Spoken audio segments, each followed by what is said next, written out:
G'day Aussie Gridiron fans, welcome to the G'day Gridiron podcast, brought to you by the Aussie Gridiron Network.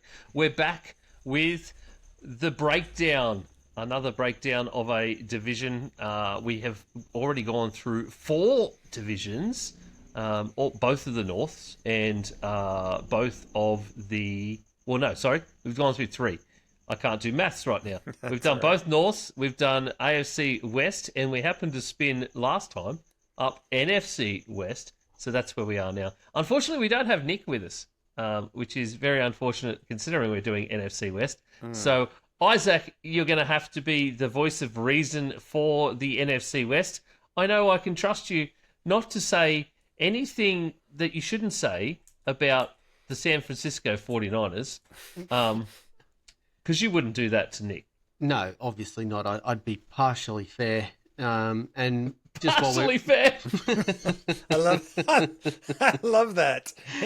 Yeah, partially fair. Just while we're doing the breakdowns, we must tell the listeners that we have broke down Nick. He does support the 49ers, so he is actually injured. Yeah. Yeah. Just like a 49er, he's injured. Right. And the voice of reason for the top team in the NFC West is, of course, Seahawks Brad. Oh, come on now. Come on now. You had to do that. No. Super Bowl champ, Seahawk, Brett. Yeah, thank you. I'll claim the Super Bowl champs. Yes. Say my title correctly, thank you. Exactly. But yeah, no, I think it's going to be the closest probably I ever get to a Super Bowl in my lifetime, unfortunately. But yeah, I'm happy to claim that they're the local team, but no, I'm not their number one supporter. Well, Brad, you are currently wearing your Oregon pajamas, Yes. so it's that's as close as you can get to Seattle, Washington, without being in it. Yeah, I just need my cup of coffee, and yeah, absolutely got my Starbucks here. I'm good to go. Oh God. Anyway, yes. So we are going to go through, as we did in the others, every team and a bit of a breakdown about that team. And what else did we do? What was the major question we were asking, Brad? What was the one we were asking about the division? Best case, worst case. Best case, worst case. Yes. Yeah. So we will ask that question of every single team. We're going to try we've been doing free agency halfers for the last couple of weeks. We're going to try and keep to that half-hour mark for this episode. See how we do, to be honest. I don't think we can do it, but we'll see how we go as a trio. I think it would be way more difficult if it was all 4 of us, but we'll see how we go. So we're going to start with the bottom team, the Arizona Cardinals. The Cardinals, of course, went 3-14 last season. Not just the worst team in the NFC West, one of the worst teams in all of football last season. Made some moves, still make some moves, which can be considered boneheaded. And that's probably about the best way that I can put them. Their luck just really ran out with Kyler Murray. Decided, even though Murray came back, when he came back healthy, that they would continue to run with Jacoby Brissett and sort of went, he's the way forward for this year, which I think did signal to everybody in and around the league that, hey, we're going to tank this. And I don't know what else I can really say about the Cardinals right now. Brad, what do you think about the Cardinals? Break them down a little bit for us, from your perspective. Well, they're one of these classic. They're in that awkward NFL phase where the team says they're retooling, but we know it's a full blown rebuild. It's just they're just trying to brand it a little bit nicer. They're pissing on your leg and telling you it's raining, basically. If you think about it, because Murray's gone. Yeah, they bring in Mike LaFleur, so they've got the sacrificial lamb coach. And he'll ride it out for a couple of years, and then they'll get rid of him. They bring in Gardner Minshew as this bridge quarterback, and to be fair, they did make some sensible grown-up moves in free agency. I think they were very measured. They went after the offensive line. They added depth at the running back position, and with bringing in Algier, because you never know Connor with his health and that type of thing. And Algier's used to doing a two-back system. The problem is, basically they raise the floor, but not the ceiling at all. So the ceiling is still very low. So you're not going to get, I don't think, much worse, but you didn't really give yourself any room to get a whole lot better, in my opinion. Last year they finished 3-14, but they're pretty woeful in their scoring and in the points allowed. So they still have a long ways to go on this. And the one, we talked earlier about in one of the previous episodes about guys that are excited or disappointed as a result of the free agency. And if I am wide receiver, number one wide receiver, Marvin Harrison Jr. If I'm him, I'm pissed off because I go from having Kyler Murray, who, okay, yeah, he wasn't amazing, but now I've got Gardner Minshew. That would be a little bit of a frustration for me. So, Isaac, does anything with the Cardinals stand out to you? Not stand out. Excuse me. But I think Jacoby Brissett is still on the roster, so I don't think Gardner Minshew is going to step straight into that. Right. It's going to be they basically said that they're going to stick with Brissett. Oh, did they say they're going to stick with them? Yeah. Oh, okay. I didn't realize that. I mean, he did a decent job last year. He's not going to set the world on fire, like you were saying, Brad. They've only just raised their floor. But I said in the free agency harper that come out earlier in the week that I think this is going to be a slow burn type of rebuild. Like they're going to do it slowly over the next couple of years. So it's going to be interesting to see what eventually happens with Trey McBride in the future. One of the top tight ends in the league. What is he going to want to stay for this slow burn rebuild? I'm not too sure, but they're in for another long season. I think, especially in this division that is so strong. Nothing really stands out for me for these guys. I thought they were one of the biggest losers in the free agency period, just because they're doing the slow burn and they haven't really gone out and chased a really big free agent there. So I think it's going to be another difficult season incoming for them. Yeah. I was just going to say, I think the most intriguing thing about Arizona is what are they going to do with that number 3 draft pick? Again, they're in such need. I would try and trade back from it if you can get any type of value, but it's because if Mendoza goes at number 1, are you really going to take the Alabama quarterback at number 3? No, I don't. Not at all. I don't think they've so. got to go to the trenches. They've got to go to the trenches. There's so many good O-line guys there at the front that they need to build from there. Yeah. Yep. Yeah, I have to agree too. They've lost so many guys. It's a massive amount. They lost a ton. Yeah, and most of it seemed to be, it was mostly focusing on cap space. Yes. And just clearing cap space, which they have around, what was it? They're around 48 million now in cap space. So I think that's what a lot of it was focusing on, was getting rid of guys to clear cap, especially some of their bigger names and their defensive guys, because they did a lot to the defensive line, front seven, which is sort of more cap related. Dalvin Tomlinson, for instance, who they released. And then, obviously, they're going to eat a lot of dead cap because of Kyler Murray, and that's why they sort of probably are sticking with Brissett. But I think you were right in the QB situation there, Brad. Like, you've got 2 career backups in now, basically, in Brissett and Minshew. That's what they are. Like, let's be real. Yeah. And Brissett did well at the end or through all of last season. But, when you're going into a season with 2 guys who are that, I don't know. Uh, It'll be interesting to see just how Mike LaFleur does. Younger brother of Matt LaFleur and a disciple of that whole Shanahan system. And I'd be curious to see if he can bring about some change and instill some creativity because they do have some weapons. I mean, you talk about McBride and Marvin Harrison Jr. and Wilson, Michael Wilson, the other wide receivers. So they got weapons, and they've got the two running backs now, Algier and Connors, and they've invested in that line. So I think. Are you okay if I go straight to best case, worst case? yeah, absolutely. Yeah.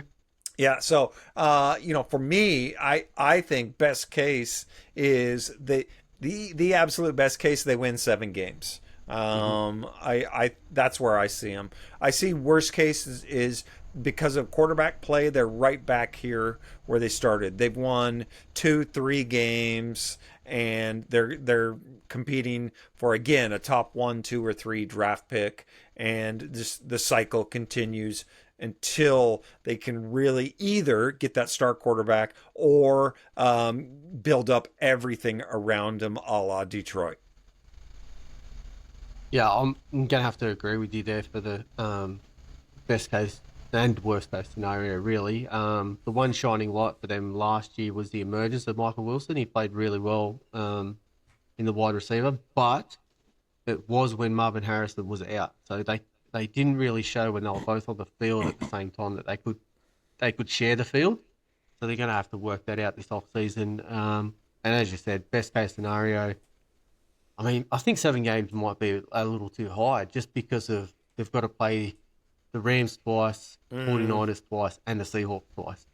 So there's 6 games they're potentially losing. So they've got 11 there. I reckon best case scenario maybe around 5. Okay. Yep. Yeah. All right.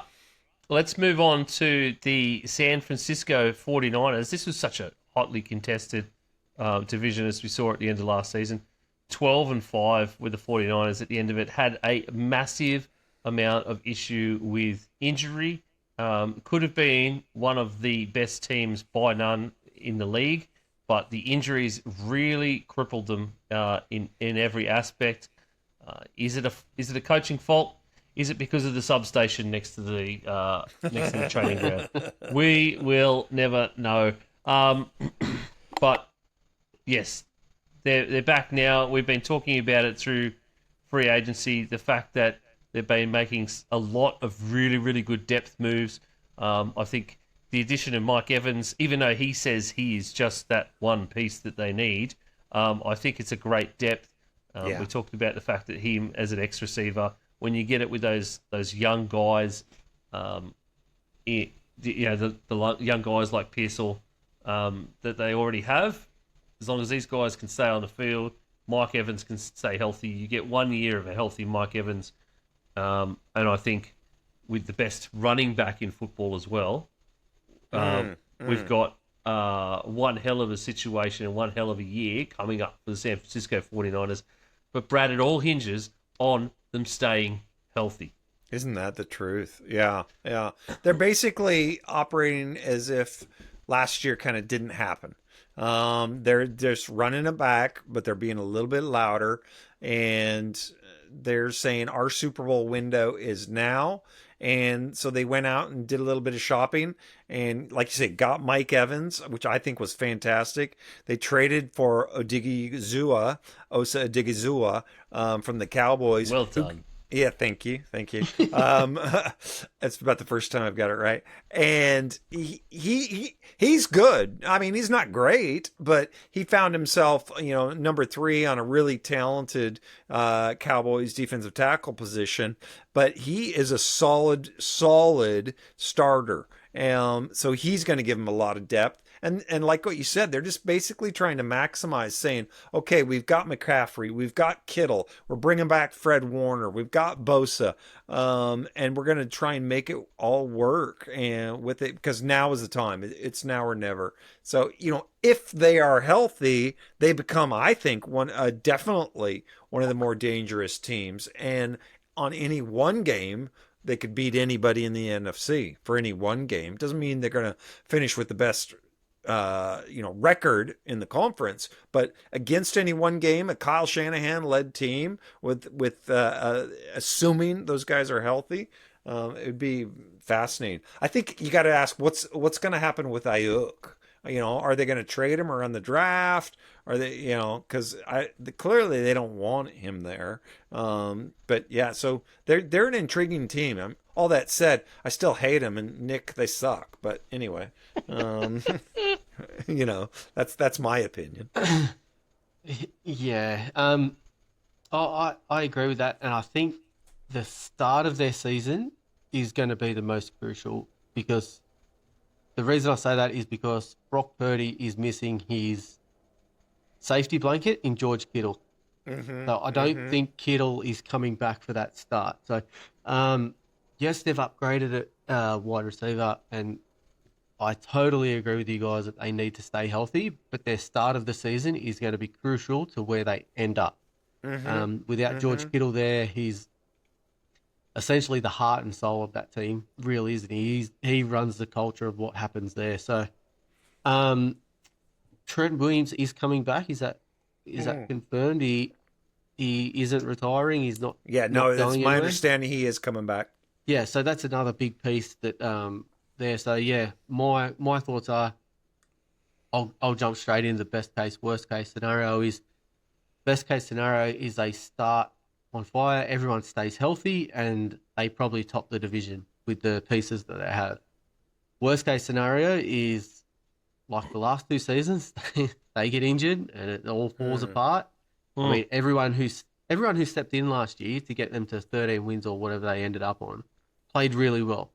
So you could see them doing that again. Is worst case scenario 13 wins next year? I don't know.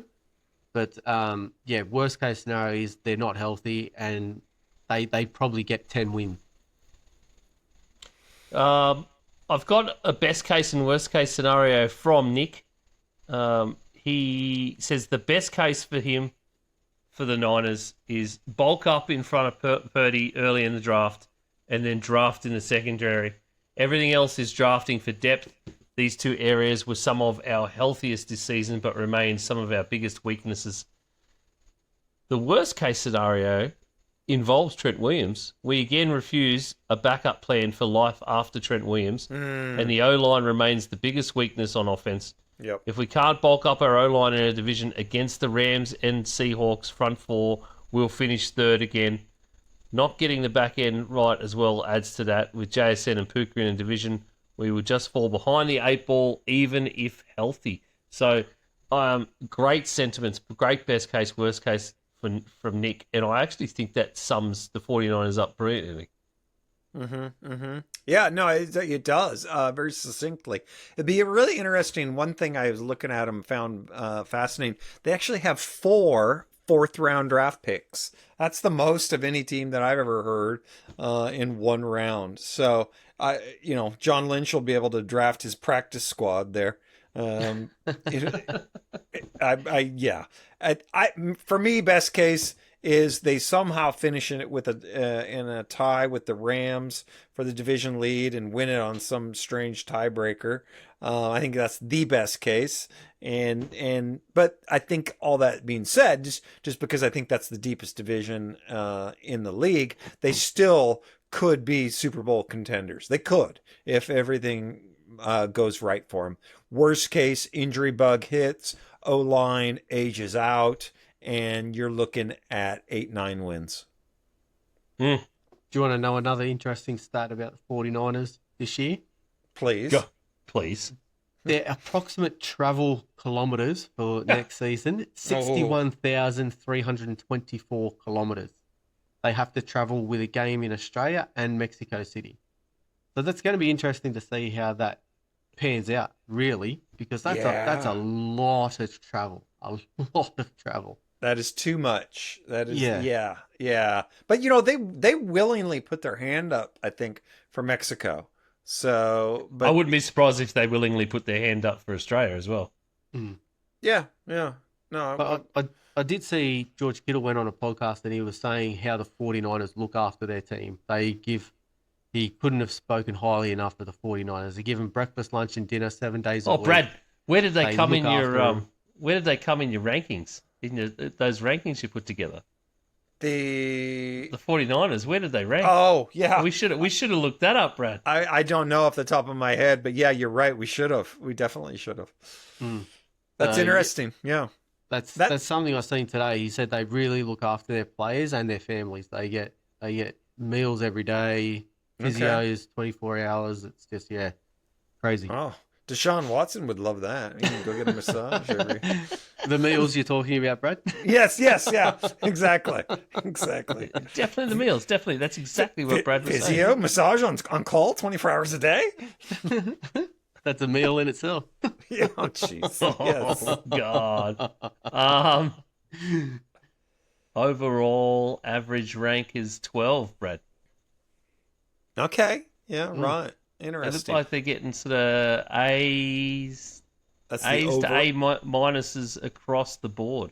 That's the overall range. I wonder what they got. Like, yeah, with the whole, taking care of players and that type of thing.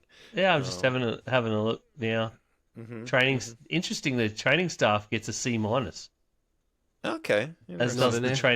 does the training room. I noticed that was one of the most critical rated categories, though, across the board, across the NFL, was training staff. Like, for whatever reason, players, I don't know if because they just don't like being hurt or what, but I think there's a real lack of trust with training staff. GM, coach, and ownership all get an A minus. Yeah, there you go. Yeah, So very interesting. Anyway, that's cool. Los Angeles Rams. I guess we leave this one up to Isaac. The Rams were so close, so very close from the top step of the podium. Just lost out to a Seattle team who were absolutely dominant at the correct time of year, especially against the Rams in a couple of late season games, one being a playoff game for the NFC Championship. Very, very close, and it looks like we're getting to run back quite a few massive names. We did get to see the emergence of Puka Nacua as not just a player, but one of the craziest personalities in the NFL right now. I think if you read something that seems illogical and just far out from a player, like someone has just been smoking way too much weed, 9 times out of 10, I reckon, you could look at it and go, that's Puka Nacua. Because right now, there are some quotes and some things coming out of things Puka's done in the off-season. Even did he go skydiving? Did I see that as well? Oh, he wanted to take someone on a skydiving date. Sydney Sweeney, I think. Oh my gosh. Yeah. So anyway, Isaac, let's break down the Los Angeles Rams. We've addressed one of our biggest needs in free agency by going out and trading for McDuffie. That was our major move of the off season, and I love it because it addresses one of our biggest needs. I don't know if Devontae Adams is going to be too happy. I've heard in some talks that his name was floated around in the AJ Brown trade, like, to bring AJ Brown into Los Angeles, potentially for Devontae. So I heard a little bit of that today too, actually. Yeah, so I'm not too sure of how well he's going to receive that, if it's true that's come out. So, so we'll see how that goes. And like you said, we just needed someone to combat JSN, and McDuffie's going to do that. Our next need to go into the draft, it's not high on our draft needs, but we need to shore up those special teams. The good thing about Seattle last year was they were good on all three sides of the ball. Defense, offense, and special teams. They were really, really good, which we were really poor on special teams. We need to fix that up in the draft. Somewhere in the later rounds, we need to go out and we need to get special team specific guys to actually come into the team and really shore up those special teams. So at the moment, I'm really happy with where the Rams are sitting in this off season, and looking forward to the season ahead. I think they're the team to beat. I really do. I think they've stepped up that secondary. Obviously with the McDuffie thing, and the thing is, they still have a first round draft pick. They they're still picking number 13. People forget that. Yeah, they gave up a first round, but they had 2 first round draft picks because of thanks to the Falcons last year being idiots. So hats off to them. And yes, they pushed all in. They doubled down on Stafford, but I don't feel like they gave up the farm, so to speak. It's really, really good, and I love what they're doing. And I didn't hear about the Adams for Brown trade, but that's intriguing. I've heard Brown going to them, and I thought, man, if they could get all 3 of those, that would be ridiculous. And believe it or not, they do have the cap space to do that. So, and they also have Tyler Higbee is going to come back as well. So yeah, they've got a lot of weapons there. And like what you said, Isaac, their defense wasn't that bad. They were good on offense and defense. So no, they would again be my early pick for the Super Bowl next year. Yeah, I was just looking at a lot of their contracts in their cap space. It does amaze me that they've still got Matthew Stafford only on a $16 million a year salary. Yeah. Like, his base salary is so small compared to other QBs at his level, if there is anybody at his level right now in the NFL. They get that. The way they work, McDuffie's contract for this season coming in means that they do have quite a large amount of cap space. Even Devontae Adams is only making $18 million as a base salary. And his cap number is only 28. It's so small considering what else happens in the league. It's a page out of Tom Brady. I don't know why more guys don't do it. I love the way that they've set it up, though. They've got enough cap space this year to make some moves if they need to, but they've also got so little that they can carry it when they carry it forward. Say if this is Stafford's last season, they don't need to go out into a draft and try and draft a young guy and try and develop him if they don't want to. They're going to have enough room there to go out and take a shot on the best free agent that they can find at the end of the Stafford era and probably keep rolling it back. So, best case, worst case for these guys, for the Rams? Best case, worst case for you, Isaac, as a Rams fan this season? Well, best case is we shored up our defense, we shore up the special teams, and we go on another 13, 14-win season. Worst case scenario, which is what I am most worried about this season, is Stafford gets injured. What do we have behind him that can step right in and run this offense? Nothing at the moment. It's Stetson season, baby. But like you said in your little bit there, Ian, they could just go have a look at the best available free agent out there.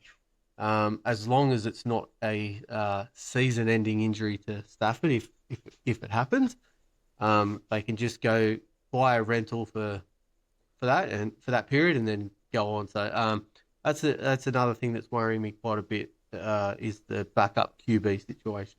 It's going to be Joe Flacco. They're going to bring in Joe Flacco. Oh, yeah. Take us to the promised land, Joe. For me, best case, Super Bowl. They win the Super Bowl. That's the best case. Worst case is what you just said. Stafford gets hurt and they end up winning, 8-9 games. Yeah, absolutely. I think it's best case is you fix that special teams because that was I think if anything else, if it wasn't for special teams last season, the whole season, especially at the back end of the season, is completely different. It all plays out differently. But special teams absolutely killed you in all the crucial big games, especially those couple I mentioned against the Seahawks. Just one of those change and the outcome could be completely different. And that's not even the NFC Championship game. So it's a special teams thing. Fix that problem. You've shored up some stuff on defense. You've added a veteran to a very young, good core.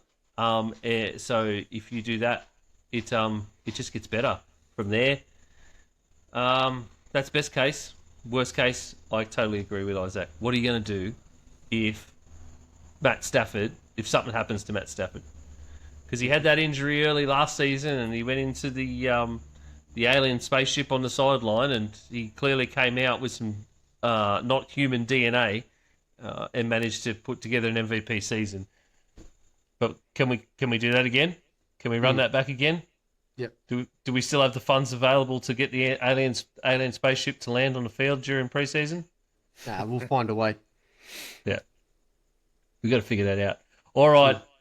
The Super Bowl champion Seattle Seahawks. How could we break down the Super Bowl champions? There wasn't a lot that went wrong for the Seattle Seahawks during the 2025 season. There was a lot that went right, very, very right from the outset. From winning games early on that nobody thought that they could do with Sam Darnold. Everyone thought that this was probably just going to be a flash in the pan, even after the Minnesota part of his career. And then they won games. They proved that they had a amazing 1-2 punch at running back. Then we had one of the best wide receivers in the NFL in JSN. It just kept getting better. The defense was phenomenal, especially from mid-season onwards. So, boys, how do we break down the Seattle Seahawks? What do they need to do going forward? Because, of course, we've lost a lot of pieces now, Brad. Well, they have, but I feel like they kind of acted like the adult in the room, so to speak.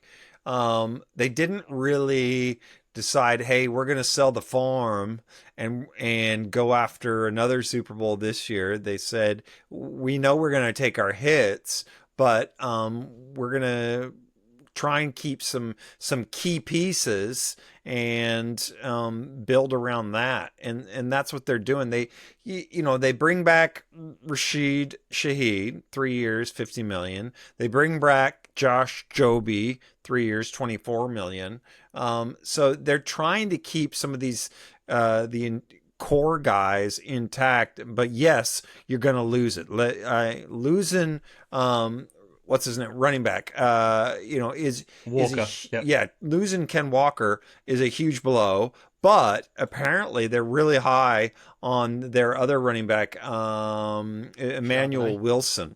So they're expecting him to really kind of be able to step in and do some things. So they have enough, depth, and they finish 3 in the offense and 2 in the second in defense. So they're bringing, for the most part, they're bringing a lot of those guys back. Now, what's concerning is that they only have 4 picks in this entire draft. So that's not a lot. And they got to make that 32nd pick count, just in terms of at least a depth piece for them. So there's obviously, when you win the Super Bowl, you're going to have people are going to come after you, and your players are going to be at a premium. So there's no doubt they lost things. But I like the fact that they didn't just sell the farm and go after everything. They said they prioritized, I guess the best way to say it is they prioritized retention over splash. Yeah. For me, the Seahawks, there's a few that they lost quite a bit of pieces on defense, I believe. I've just been trying to look it up to see who they actually lost. And also, what is the impact of losing Clint Kubiak going to be on offense? Yeah, that could be the big one. You're exactly right. Yep. That's going to be one for me. That's going to be, okay, they had a really good season last year on offense. Are they going to be able to do that again? Was JSN just under a good scheme that Clint Kubiak drew up? I don't think so, but Yeah, so that for me, that's going to be interesting to see. I'd love to know. I was just trying to look it up. I haven't got time now. But, Yeah, so Rick Woolen, Kobe Bryant, Boye Mafe are the three big ones. Yep. So cornerback, safety, edge rusher. Yeah. So and like Brad said, then four picks in a draft is not many. They're going to have to go out and try and get some depth. And even when there's their depth, it's rookie depth. You don't know what they're going to turn into. So, yeah, for me, it's going to be Kubiak on offense. That's where we're going to be looking in the first half of the season. I think that their defense can withstand losing those guys, even though they are big key pieces. I think they'll have that sorted out because they were quite good across the mid to late season.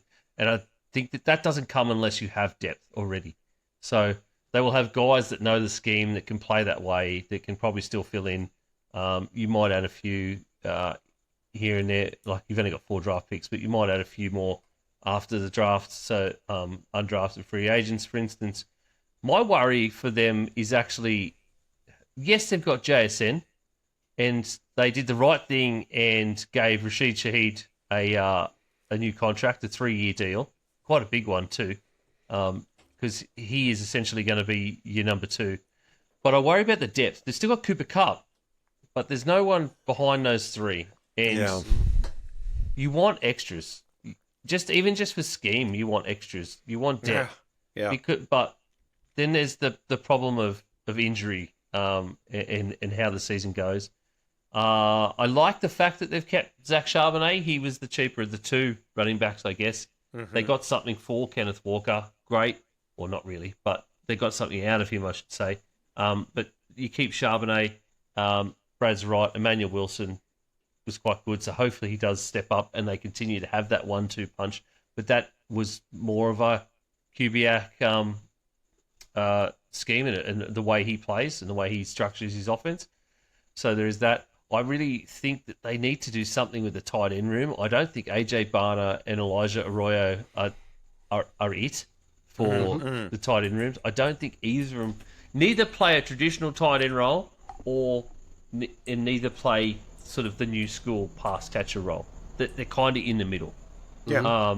And I don't think you can do that. You need to have one or the other or one of each, as many other teams have proven. The Rams especially, who love 13 team, for instance, 13 personnel so often last season, and having 2 tight ends on the field because they had one guy that can catch and one guy that can block so consistently. And I just don't think that either of these guys can do that. So I worry a little bit about their depth in their skill positions on offense. Their O-line I love, and I think that they did such an amazing job last year in front of Sam Darnold that they're only going to grow and everyone's going to move together. So there's a lot of worry for me just in terms of that it's so hard to run it back in the NFL. It's so hard to go again. There's not many teams and not many franchises over all the years that have gone back to the Super Bowl twice, even 1-2 Super Bowls in a row, 3, etc. The Chiefs managed to get there many times, but not win a lot of them back-to-back. You know, they won 2 back-to-back. The third was always going to be hard. It was going to be impossible nearly. So I worry about that. And the big part, the other one for me, is actually just quarterback. And it's not Sam Darnold. It's 2 and 3. What happens if Sam Darnold gets hurt? I don't know if you can trust Drew Lock, and we haven't ever seen much out of Jalen Milroe. Yep. So they're high on Milroe. You're so I think the key is going to be can he take that step into that second season? And preseason will tell. We'll see. He plays so differently though to what they've set themselves up with Sam Darnold. That's a good point. That's a really good point. You're right. I wonder what is in some franchises' brains and some GMs' brains when they do that. That's because a very good point. To me, it's like we all laugh at ending up with 2 left-handed quarterbacks at the Falcons now when Tua goes there with Penix. That's not an accident. But that's not an accident. That's right. Because you're setting your offense up for a left-handed quarterback. Yep. So if one goes down, you need another one because you can't just have them swap sides. You can, but it's hard to do mid-game. So it's the same thing. Like, you get a thrower in Sam Darnold, and Milroe's known more for his legs. Are we just giving up on the pass at that point when we've got JSN? That doesn't make any sense to me. So Yeah. but maybe So that's where Drew Lock comes in. Oh, is that me or is that? No, go for it. I think the internet gremlins got him again. So I'm good. Go. No, we're all oh good. no, we're all okay. It just broke up on me. We're waiting on you, Brad. Oh, sorry.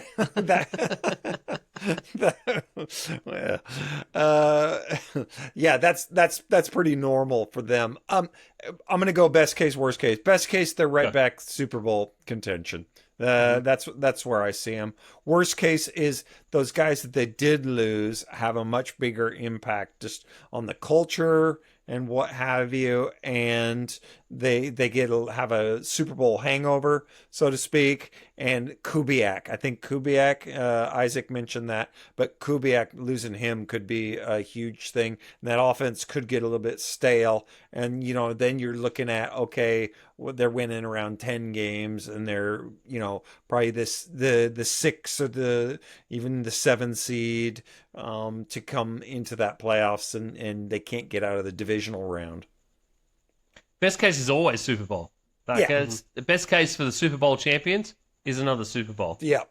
Worst case for them is that division. Your point of getting out of the division is going to be tough. Getting out of division is probably the hardest thing. You have to get out of division, and that's the toughest thing when you're in the hardest division in football.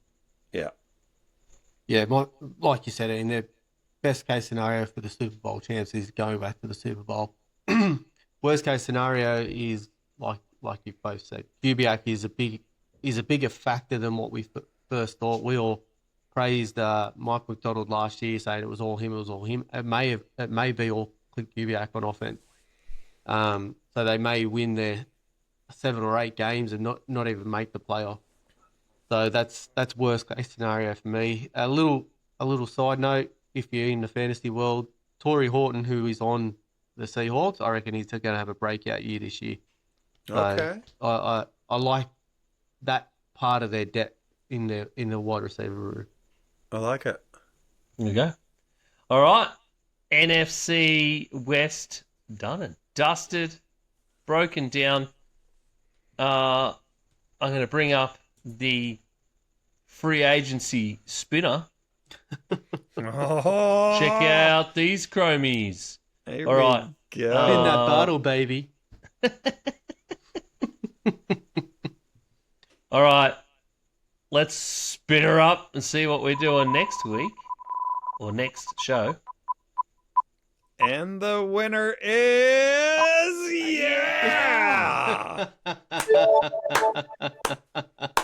It is NFC South. Now, boys, I have a question to ask.